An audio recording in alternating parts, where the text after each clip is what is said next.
பாகிஸ்தான் பிரதமர் நவாஸ் ஷெரீப் உத்தியோகபூர்வ விஜயம் ஒன்றை மேற்கொண்டு எதிர்வரும் 4ஆம் தேதி இலங்கைக்கு வருகை தரவுள்ளார். இலங்கை வரவுள்ள பாகிஸ்தான் பிரதமர் ஜனாதிபதி மைத்ரிபால சிறிசேன மற்றும் பிரதமர் ரணில் விக்ரமசிங்கே ஆகியோருடன் பேச்சுவார்த்தைகளில் ஈடுபட உள்ளதாக வெளிவிவகார பிரதி அமைச்சர் ஹர்ஷ டி சில்வா தெரிவித்தார். பாகிஸ்தான் பிரதமர் நவாஸ் ஷெரீப் அமைச்சுகள் சிலவற்றுடன் 10 ஒப்பந்தங்களில் கைச்சாத்திட உள்ளார். 4ஆம் தேதி இலங்கை வரவுள்ள பாகிஸ்தான் பிரதமர் எதிர்வரும் 6ஆம் தேதி வரை நாட்டில் தங்கியிருப்பார். அத்துடன் எதிர்வரும் 6ஆம் தேதி கண்டிக்கு விஜயம் செய்யும் பிரதமர் நவாஸ் ஷெரீப் ஸ்ரீதலதா மாளிகை, கண்டி நூதன சாலை, மீரா மாகாம் பள்ளிவாசல், ஜின்னா நிலையம் மற்றும் பேராதனை தாவரவியல் பூங்கா ஆகிய இடங்களுக்கும் செல்வார் என அரசாங்க தகவல் திணைக்களம் சுட்டிக்காட்டியுள்ளது.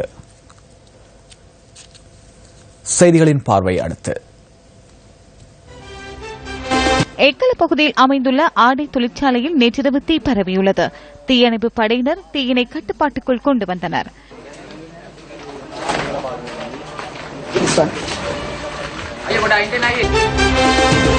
இதேவேளை வத்தலை வெடிக்கந்த பகுதியில் உள்ள பிளாஸ்டிக் தொழிற்சாலையில் நேற்றிரவு தீ பரவியுள்ளது. தீயணைப்பு படையினரின் உதவியுடன் இன்று காலை தீ கட்டுப்பாட்டுக்குள் கொண்டுவரப்பட்டுள்ளது. அம்பான்பொல அம்பகொல வாவியில் மூழ்கி 2 உயிரிழந்துள்ளனர். நேற்றிரவு 7 மணியளவில் அம்பகொல வாவியில் குளிக்கச் சென்ற சந்தர்ப்பத்தில் இந்த அனர்த்தம் ஏற்பட்டுள்ளது. இந்த சம்பவத்தில் 27 மற்றும் 28 வயதுடைய 2 உயிரிழந்துள்ளனர். புத்தள குக்குரம்பொல பகுதியில் இடம்பெற்ற வாகன விபத்தில் 2 உயிரிழந்துள்ளனர்.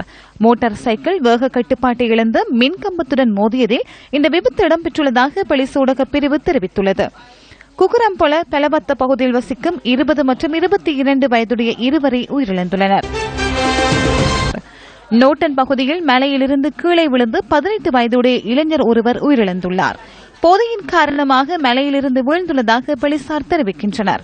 நோட்டன் பகுதியில் வசிக்கும் இளைஞரை இவ்வாறு உயிரிழந்துள்ளதுடன் உயிரிழந்தவரின் சடலம் வட்டவள மாவட்ட வைத்தியசாலையில் வைக்கப்பட்டுள்ளது.